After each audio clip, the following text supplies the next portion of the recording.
আকাশ আপন করেছে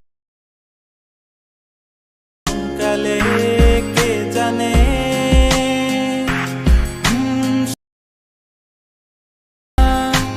ছুঁয়ে দিয়েছো কোন সে অলরাইট ভিউয়ার্স, ইন্ট্রোতে যে লিরিক স্ট্যাটাস ভিডিওটি দেখলেন, এই লিরিক স্ট্যাটাস ভিডিওটি কিভাবে তৈরি করবেন তারই টিউটোরিয়াল নিয়ে চলে এসেছি। তো এই লিরিক স্ট্যাটাস ভিডিওটি কিন্তু সব জায়গায় টপ ট্রেন্ডিংয়ে রয়েছে, শুধু বাংলাদেশে না, বেশ কয়েকটি দেশেও টপ ট্রেন্ডিংয়ে এই ভিডিওটি রয়েছে। এই ভিডিওটি কিভাবে খুব সহজে আপনি ইনশট অ্যাপস দিয়ে এডিট করবেন, এই ভিডিওটির মাধ্যমে আমি সম্পূর্ণভাবে দেখিয়ে দিব। তো এই ভিডিওটি যদি আপনি সম্পূর্ণ দেখেন তাহলে আপনি স্টেপ বাই স্টেপ পুরো ভিডিও কিভাবে বানাতে হয় সেটা শিখে যাবেন। তো চলুন দেরি না করে দেখানো যাক। আর একটাই রিকোয়েস্ট, আপনি যদি আমার চ্যানেলে নতুন হয়ে থাকেন অবশ্যই চ্যানেলটি সাবস্ক্রাইব করবেন। তো এই জন্য সবার প্রথমে আপনাকে চলে যেতে হবে ইনশট অ্যাপসে। আপনার যদি ইনশট অ্যাপস না থেকে থাকে অবশ্যই আপনি প্লে স্টোর থেকে ডাউনলোড করে নেবেন। তো ইনশট অ্যাপসে যাওয়ার পরে দেখুন প্রথমে এরকম একটা ইন্টারফেস আসবে। দেন এখান থেকে দেখুন এই শেষের দিকে দেখুন এখানে কলেজ নামের একটা অপশন আছে, এখানে আপনাকে টাচ করতে হবে। টাচ করার পর এবারে আপনার গ্যালারিতে থাকা 9টি পিকচার সিলেক্ট করতে হবে। তো আমার গ্যালারিতে থাকা 9টি পিকচার আমি সিলেক্ট করব, সেটা আপনি আপনার নিজের ছবিও দিতে পারেন বা কোনো মডেলের ছবিও দিতে পারেন। তো আমি এখানে মডেলের ছবি ব্যবহার করছি। তো দেখুন এখান থেকে আমি 9টি পিকচার সিলেক্ট করে দিব। তো আপনি কমও দিতে পারেন, কম দিলে দেখুন এখানে কলেজের যে সিস্টেমটা আছে এটা কিন্তু আরও সুন্দর লাগবে। তো আমি এখানে 9টি সিলেক্ট করলাম।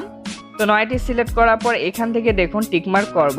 টিকমার্ক করার পরে দেখুন এখানে আবারও টিকমার্ক করব, তারপরে এখানে সেভ অপশানে দিব। তার আগে এখানে আরেকটি কাজ করতে হবে। তো এখানে ফিল্টার অপশানে দিতে হবে, তারপরে অ্যাডজাস্ট অপশানে দিতে হবে, তারপরে এখানে স্যাচুরেশন একটা অপশান আছে, এখানে আপনাকে টাচ করতে হবে, তারপরে এখান থেকে এটা মাইনাস করে দিতে হবে। তাহলে দেখুন এটা ব্ল্যাক অ্যান্ড হোয়াইট হয়ে যাবে। তাহলে কি হবে দেখুন এই ভিডিওটা দেখতে আরও বেশি সুন্দর লাগবে। তারপরে এখান থেকে আবারও টিকমার্ক করব, তারপরে এখান থেকে সেভ অপশানে দিয়ে এই ইমেজটা আমি এখান থেকে সেভ করে নিব। তারপরে এখান থেকে আবার হোমে যাব, যাওয়ার পর আবারও কলেজে দিব। তারপরে এখান থেকে আবার বাকি যে 9টি পিকচার আছে আবারও ঠিক একইভাবে এভাবে সিলেক্ট করে দিব। তো আপনি আপনার 9টি পিকচার এখানে সিলেক্ট করে দিবেন, দেন আবারও টিক মার্ক করবেন, তারপরে এখান থেকে আবারও টিক মার্ক করবেন, আবার ফিল্টার অপশানে যাবেন, অ্যাডজাস্টে যাবেন, তারপরে এখানে স্যাচুরেশন অপশানে যাওয়ার পরে এটা মাইনাস করে দিবেন, তারপরে টিক মার্ক করবেন। তো তারপরে ঠিক একইভাবে আবার সেভ করবেন। সেভ করার পর ঠিক একইভাবে আবারও 9টি পিকচার এবারে আপনাকে সিলেক্ট করে এখানে সেভ করে নিতে হবে। সেটা দেখাচ্ছি না, সেটা আপনি নিজের থেকে করে নেবেন। তারপরে এখান থেকে বের হয়ে যাবেন। তো বের হয়ে যাওয়ার পরে এখান থেকে আপনাকে ক্রোম ব্রাউজার অ্যাপে যেতে হবে। তো এবারে ক্রোম ব্রাউজার অ্যাপে যাব, যাওয়ার পরে দেখুন এখানে সার্চ অপশানে যাব। সার্চ অপশানে যাওয়ার পরে এখানে লিখব লাভ ক্রাউন পিএনজি। যদি লিখি দেখুন তাহলে দেখুন এখানে অনেকগুলো লাভ ক্রাউন চলে আসবে। তো আমি এখান থেকে যে কোনো একটা এখানে সিলেক্ট করব। সিলেক্ট করে এখানে ট্যাপ করে যদি ধরে রাখি তাহলে দেখুন এই ইমেজটা ডাউনলোডের একটা অপশান আসবে। তো ডাউনলোড অপশান ইমেজ এখানে টাচ করব, টাচ করে এখান থেকে এই ইমেজটা ডাউনলোড করে নেব। তো ইমেজটা যখন ডাউনলোড হয়ে যাবে তখন এখান থেকে আবার সার্চ অপশানে যাব। সার্চ অপশানে যাওয়ার পরে এখানে লিখব রিমুভ বিজি। তো রিমুভ বিজি লেখার পরে দেখুন প্রথমে যে ওয়েবসাইটটি আসবে সেখানে টাচ করবেন। টাচ করার পর আপলোড ইমেজ এখানে আপনাকে টাচ করতে হবে। টাচ করার পর এক্ষুনি যে ইমেজটা আপনি ডাউনলোড করে নিলেন সেই ইমেজটা সিলেক্ট করতে হবে, দেন এখান থেকে ডান করতে হবে। ডান করার পরে কিছুক্ষণ অপেক্ষা করতে হবে। তো ইমেজটা আপলোড করার কিছুক্ষণ পরে এখানে দেখতে পাবেন ডাউনলোড ইমেজ এই একটা অপশান আসবে, এখানে আপনাকে টাচ করতে হবে। টাচ করার পরে এখান থেকে ইমেজটা আপনাকে ডাউনলোড করে নিতে হবে। তাহলে দেখুন এই ইমেজটা কিন্তু পিএনজি ইমেজে চলে যাবে। তারপরে এখান থেকে আপনাকে আরও একটা ইমেজ এখানে সিলেক্ট করতে হবে। যে ইমেজটা আপনি কভার ফটোগুলোর সামনে দিবেন সেই ইমেজটা এখান থেকে ব্যাকগ্রাউন্ডটা আপনাকে রিমুভ করে নিতে হবে। তো রিমুভ করার জন্য এখান থেকে দেখুন আপলোড ইমেজে দিব। তারপরে এখান থেকে আপনার যে মেন যে ফটোটা দিবেন সে ফটোটা এখান থেকে আপনাকে সিলেক্ট করতে হবে। তো আমি এই ফটোটা এখান থেকে সিলেক্ট করব। তাহলে দেখুন পিছনে যে ব্যাকগ্রাউন্ডটা আছে এই ব্যাকগ্রাউন্ডটা কিন্তু সম্পূর্ণভাবে রিমুভ হয়ে গেছে। তারপর এখানে ডাউনলোড অপশানে যাব। তারপরে এখান থেকে এই ইমেজটা এখান থেকে আবারও ডাউনলোড করে নিব। তো ডাউনলোড করা হয়ে গেলে এবারে আপনাকে চলে যেতে হবে পিক্সেল ল্যাব অ্যাপসে। তো আপনার যদি পিক্সেল ল্যাব অ্যাপস না থেকে থাকে অবশ্যই আপনি প্লে স্টোর থেকে ডাউনলোড করে নেবেন। তো পিক্সেল ল্যাব অ্যাপসে যাওয়ার পরে এখান থেকে দেখুন এরকম একটা ইন্টারফেস আসবে। তারপর এখানে নিউ টেক্সট অপশানটা এখান থেকে আপনি ডিলিট করে দিবেন। তো ডিলিট করে দেওয়ার পরে এবারে আপনি এই প্লাস আইকনে দিবেন, দেন ফ্রম গ্যালারিতে দিবেন। তারপরে দেখুন এক্ষুনি যে মেন যে ইমেজটা আপনি ডাউনলোড করলেন সেই ইমেজটা এখানে সিলেক্ট করে দিতে হবে। তারপর টিকমার্ক করবেন, তারপর ইমেজটা এখানে নিয়ে এসে বসিয়ে দিবেন। তারপরে এখান থেকে এই অপশানে দিবেন। দেওয়ার পরে এখান থেকে পিছনের দিকে গেলে দেখবেন স্ট্রোক একটা অপশান আছে, এটা আপনি অন করে দিবেন। তো অন করে দেওয়ার পরে এখান থেকে এটা একটু এভাবে বাড়ায় দিবেন। তো বাড়ায় দেওয়ার পর টিকমার্ক করবেন। তো টিকমার্ক করার পরে এখান থেকে আবারও প্লাস অপশানে যাবেন। যাওয়ার পরে এখানে দেখুন এখানে আবারও ফ্রম গ্যালারিতে যাবেন। তারপর লাভ ক্রাউন যে ইমেজটা পিএনজি করে নিয়েছেন সেটার উপর টাচ করতে হবে। তারপরে ইমেজটা এখানে এনে এভাবে ছোট করবেন। তো ছোট করে দেওয়ার পরে এখানে মাথার উপর এভাবে বসিয়ে দিবেন। তারপরে এখান থেকে কপি অপশানে দিবেন। তারপরে দেখুন এই ডুপ্লিকেট আর একটা কিন্তু এখানে কপি হয়ে গেছে। তারপরে এটাও এভাবে ছোট করে এই মাথাতে বসিয়ে দিবেন। তো বসিয়ে দেওয়া হয়ে গেলে এখান থেকে দেখুন শেয়ার অপশানে যাবেন। যাওয়ার পর ডিফল্ট অপশানে যাবেন। এখানে আরেকটা কাজ করতে হবে। তো এখান থেকে লাস্টে এটাতে দিবেন। তারপরে এখান থেকে 2 নাম্বার অপশানে দিয়ে এটা পিছনে পিএনজি করে নিতে হবে। তারপরে এখান থেকে শেয়ার অপশানে যাবেন। যাওয়ার পর ডিফল্ট অপশানে যাবেন, আলট্রা করে এখান থেকে সেভ টু গ্যালারিতে দিয়ে সেভ করে নেবেন। তো সেভ করে নেওয়া হয়ে গেলে এখানে কিছুক্ষণ অপেক্ষা করতে হবে। করা হয়ে গেলে এখানে অ্যাড দেখাবে, অ্যাডটা আপনি অবশ্যই এখান থেকে ক্লোজ করে দিবেন। তো ক্লোজ করে দেওয়ার পরে এখান থেকে আপনাকে এগুলো সব রিমুভ করে দিতে হবে। তো রিমুভ করে দেওয়ার পরে এখানে ইমেজ অপশানে দিবেন। দেওয়ার পরে এখান থেকে এই ইমেজটা সিলেক্ট করবেন। তো সিলেক্ট করার পরে এগুলো এখান থেকে ডিলিট করে দিবেন। তো এখান থেকে সবগুলো আমি ডিলিট করে দিচ্ছি।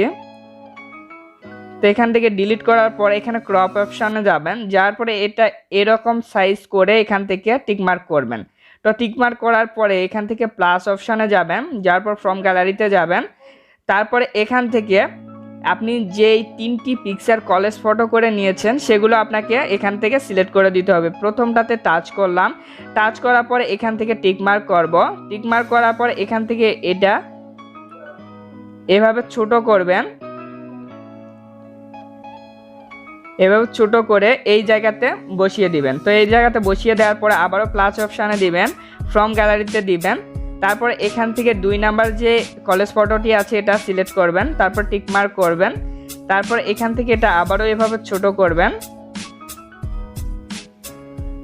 তো এভাবে ছোট করার পর এখানে বসিয়ে দিবেন। তারপরে 3 নাম্বার যে কলেজ ফটোটি আছে ঠিক একইভাবে প্লাস অপশানে দিবেন, ফ্রম গ্যালারিতে দিবেন। তারপর ফটোটা এখানে এনে এখানে ঠিকভাবে বসিয়ে দিবেন। 3টি পিকচার যখন এভাবে সেভ করা হয়ে যাবে এবারে আবার শেয়ার অপশানে যাবেন। দেন ডিফল্ট অপশানে যাওয়ার পরে এটা আলট্রা করবেন। তারপরে সেভ টু গ্যালারিতে দিয়ে এই ফটোটা সেভ করে নেবেন। তো সেভ করা হয়ে গেলে এখান থেকে বের হয়ে যাবেন। এবারে আপনাকে আবারও চলে যেতে হবে ইনশট অ্যাপসে। তো ইনশট অ্যাপসে যাওয়ার পরে এরকম একটা ইন্টারফেস আসবে। দেন এখান থেকে আপনি ভিডিও অপশানটা সিলেক্ট করবেন। তো ভিডিও অপশানটা সিলেক্ট করার পর প্লাস অপশানে দিবেন। দেওয়ার পরে এখান থেকে উপরে যে ব্ল্যাক ব্যাকগ্রাউন্ডটা আছে এটা সিলেক্ট করবেন। তারপরে এখান থেকে টিকমার্ক করবেন। টিকমার্ক করার পর এই ব্যাকগ্রাউন্ডটার যে টাইমলাইনটা আছে এটার উপর টাচ করবেন। তারপরে এখান থেকে সামনের দিকে ডিউরেশন একটা অপশান পাবেন, এখানে টাচ করতে হবে। টাচ করার পরে এখান থেকে আপনাকে 20 সেকেন্ড করে দিতে হবে। তো আমি এখান থেকে 20 সেকেন্ড করব। তারপরে এখান থেকে ওকে করব। তো ওকে করার পর টিকমার্ক করব। তো তারপরে এখান থেকে দেখুন এখান থেকে পিপ অপশানে দিব। দেওয়ার পরে এবারে ফটো অপশানে দিব। তারপরে এখান থেকে আপনার যে ফটোটি এক্ষুনি পিক্সেল ল্যাব অ্যাপস থেকে সেভ করে নিলেন সেটা সিলেক্ট করবেন। সিলেক্ট করার পর এখান থেকে এটা আপনাকে জুম করতে হবে। তো এভাবে সুন্দর করে জুম করে নেবেন। তো জুম করে এখানে এই সামনের দিকে এই জায়গাতে নিয়ে যাবেন। তো নিয়ে যাওয়ার পরে এখান থেকে আপনি এই অপশানে টাচ করে ভিডিও ইন্ড অপশানে দিয়ে এই লেয়ারটি শেষ পর্যন্ত এই যে ইমেজটা আছে এটা কিন্তু চলে যাবে। তারপরে এখান থেকে এই অপশানটাতে দিবেন। দেওয়ার পরে এখান থেকে সবার লাস্টের দিকে যাবেন। যাওয়ার পরে দেখুন এখান থেকে এটা এই জায়গাতে নিয়ে এসে রেখে দিবেন। তাহলে কিন্তু অটোমেটিক দুইটাই এখান থেকে অ্যানিমেশন হয়ে যাবে। তারপর টিকমার্ক করবেন। তো টিকমার্ক করার পর আবারও পিপ অপশানে দিবেন, দেন এখান থেকে প্লাস পিপে দিবেন। তারপরে এক্ষুনি যেটা পিক্সেল ল্যাব অ্যাপস থেকে আপনার মেন ফটোটা এডিট করে নিয়েছেন সেটা এখান থেকে সিলেক্ট করবেন। তারপরে এখান থেকে এটা জুম করবেন, জুম করে এই জায়গাতে রাখবেন। রাখার পরে এখান থেকে এই অপশানে দিয়ে এটাও ভিডিও ইন পর্যন্ত দিয়ে দিবেন। তারপরে এখান থেকে আরেকটি কাজ করতে হবে। তো এবারে কি করব দেখুন, এখানে এই প্লাস অপশানে যাব, যাওয়ার পরে একটু সামনের দিকে যাব, এই ছবিটা নিয়ে এখান থেকে সামনের দিকে এই জায়গাতে রাখবো, আবার সামনে যাব, আবার পিছনে এই জায়গাতে রাখবো, এভাবে একটু সামনে নিয়ে যাব, আবার এখান থেকে পিছনে নিয়ে আসবো। তাহলে এখান থেকে এই যে ফটোটা আছে সেটার উপরে একটা অ্যানিমেশন আসবে। তো এখানে নিয়ে যেয়ে টিকমার্ক করে দিব। টিকমার্ক করার পরে এবারে আপনাকে লিরিক অ্যাড করতে হবে। তো লিরিক কিভাবে অ্যাড করবেন, তো এবারে এখানে আবারও পিপ অপশানে দিতে হবে। পিপ অপশানে দেওয়ার পর প্লাস পিপে দিবেন। দেওয়ার পরে এখান থেকে আমি একটা অলরেডি লিরিক্স ভিডিও পছন্দ করে রেখেছি, তো সেই ভিডিওটা আমি এখানে অ্যাড করে দিব। এখানে আপনি যে কোনো লিরিক্স ভিডিও অ্যাড করে দিতে পারেন। তো আমি ধরে নেন এই লিরিক্স ভিডিওটা অ্যাড করব। তো আপনি এই লিরিক্স ভিডিওটা আমার ডেসক্রিপশনেও পেয়ে যাবেন, অথবা আপনি ইউটিউবে যদি গিয়ে সার্চ করেন black screen lyric status video, তাহলে অনেক ভিডিও পেয়ে যাবেন, সেখান থেকে যে কোনো একটা ডাউনলোড করে নেবেন। তারপরে দেখুন এটা এখান থেকে ক্রপ করতে হবে। তার জন্য এখান থেকে ক্রপ অপশানে যাবেন, যার পরে এখান থেকে এটা আপনি এভাবে ক্রপ করে নেবেন। তো ক্রপ করার পর টিকমার্ক করবেন। তো টিকমার্ক করার পর এটা এভাবে একটু ছোট করবেন। ছোট করার পর এই জায়গাতে বসিয়ে দিবেন। তো এই জায়গাতে বসানোর পরে এখান থেকে বাড়তি অংশটা এখানে স্প্লিট অপশানে দিয়ে আপনাকে এটা কেটে নিতে হবে। তারপরে এখান থেকে ডিলিট অপশানে দিয়ে বাকি অংশটা ডিলিট করে দিতে হবে। এখন দেখুন সম্পূর্ণভাবে কিন্তু আপনার এই ভিডিওটি তৈরি হয়ে গেছে। তো আমি আপনাকে একবার প্লে করে দেখাচ্ছি। দেখুন খুব সুন্দরভাবে কিন্তু এই ভিডিওটা তৈরি হয়ে গেছে। তো আপনি চাইলে এখান থেকে লিরিকটা এখানে ছোট করে দিতে পারেন, এভাবে দিবেন, তাহলে আরও সুন্দর লাগবে। তো এবারে প্লে করে দেখাচ্ছি, দেখুন এবারে কিন্তু খুব সুন্দরভাবে এটা তৈরি হয়ে গেছে। তারপরে এখান থেকে টিকমার্ক করবেন। তো টিকমার্ক করার পরে এখান থেকে সেভ অপশানে দিবেন, দেন ডিউরেশনটা এখান থেকে এটাই রাখবেন। তারপরে এখান থেকে সেভ অপশানে দিয়ে এই ভিডিওটা সেভ করে নেবেন। তো ধন্যবাদ বন্ধুরা ভিডিওটি সম্পূর্ণ দেখার জন্য। এ ধরনের ভিডিও যদি কন্টিনিউ আরও পেতে চান অবশ্যই আমার চ্যানেলটি সাবস্ক্রাইব করবেন। ধন্যবাদ সবাইকে।